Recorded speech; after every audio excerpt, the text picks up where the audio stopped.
జననాయగన్ విజయ్ మరోసారి తన సత్తా ఏంటో చూపించారు. తమిళనాడు అసెంబ్లీలో భారీ మెజారిటీతో బల నిరూపణ చేసుకున్నారు. విశ్వాస పరీక్షలో విజయానికి 117 మంది ఎమ్మెల్యేల మద్దతు అవసరం కాగా ఆయన ప్రభుత్వానికి 144 మంది సభ్యులు మద్దతిచ్చారు. ఇది ప్రజా ప్రభుత్వం అని ప్రకటించిన సీఎం విజయ్ సామాజిక న్యాయానికి కట్టుబడి పనిచేస్తామని వాగ్దానం చేశారు. తమిళనాడు అసెంబ్లీలో బల పరీక్ష నెగ్గారు సీఎం విజయ్. ప్రభుత్వానికి అనుకూలంగా 144 ఓట్లు రాగా విశ్వాస తీర్మానానికి వ్యతిరేకంగా 22 ఓట్లొచ్చాయి. విపక్ష డీఎంకే ఓటింగ్ను బాయ్కాట్ చేయగా పీఎంకే, బీజేపీకి చెందిన మొత్తం 5 ఎమ్మెల్యేలు తటస్థంగా నిలిచారు. మే 13వ తేదీలోగా మెజారిటీ నిరూపించుకోవాలని గవర్నర్ రాజేంద్ర ఆర్లేకర్ ఆదేశించిన నేపథ్యంలో అసెంబ్లీలో ఫ్లోర్ టెస్ట్ నిర్వహించారు. సభలో విశ్వాస తీర్మానం ప్రవేశపెట్టారు సీఎం విజయ్.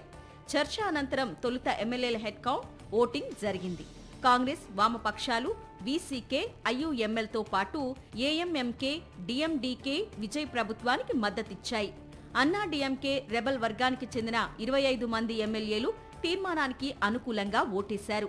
పళనిస్వామి వర్గానికి చెందిన 22 మంది వ్యతిరేకించారు. చర్చ అనంతరం టీవీకే ప్రభుత్వానికి మద్దతిచ్చిన అందరికీ విజయ్ కృతజ్ఞతలు తెలిపారు. తమ ప్రభుత్వం పూర్తి 5 ఏళ్ల కాలం పాలిస్తుందని ధీమా వ్యక్తం చేశారు. టీవీకే ప్రభుత్వం సంపూర్ణ లౌకిక విధానాన్ని అవలంబిస్తుందని స్పష్టం చేశారు.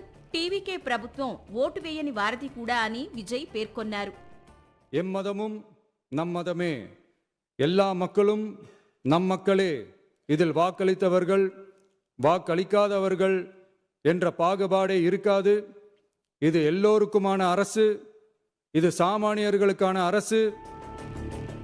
అంతకుముందు విశ్వాస పరీక్షపై చర్చ సందర్భంగా టీవీకేపై సంచలన ఆరోపణలు చేశారు డీఎంకే, అన్నా డీఎంకే. ఎమ్మెల్యేలను కొనుగోలు చేశారని ఆరోపించాయి.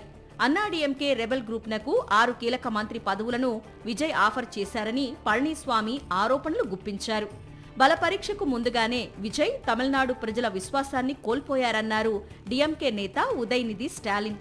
65% తమిళ ఓటర్లు విజయ్కి వ్యతిరేకంగా ఓటు వేశారని పేర్కొన్నారు.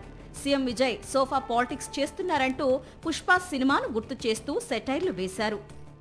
பிளவுபட்ட ஒரு குரூப் உங்களுக்கு ஆதரவு தெரிவிச்சிருக்காங்க. அடுத்து நடந்த இன்சிடென்ட் தான் மிகப்பெரிய ஒரு ட்விஸ்ட். பிளவுபட்ட குரூப்ல இருக்கக்கூடிய ஒரு தலைவரோட வீட்டுக்கு ஒரு புது சோஃபா போகுது. சோஃபா பின்னாடியே புது முதலமைச்சரும் அந்த வீட்டுக்கு போறாரு. புதுமையான ஆட்சின்னு சொன்னீங்க. இன்னைக்கு పుష్ప పడ బాణీలో ఆచి நடந்துகிட்டு இருக்கு. కాగా అసెంబ్లీలో బల పరీక్ష నెగ్గగానే విజయ్ ప్రభుత్వం కీలక ఉత్తర్వులు జారీ చేసింది. ఓఎస్డీగా జ్యోతిష్డు రాధన్ పండిట్ వెట్రివేల్ నియామకాన్ని వెనక్కు తీసుకుంది. విపక్షాల విమర్శలు, మిత్రపక్షాలు వీసీకే, లెఫ్ట్, డిఎండీకే సూచనల నేపథ్యంలో 24 గంటల్లోనే రాధన్ పండిట్కు ఇచ్చిన పదవిని రద్దు చేసింది.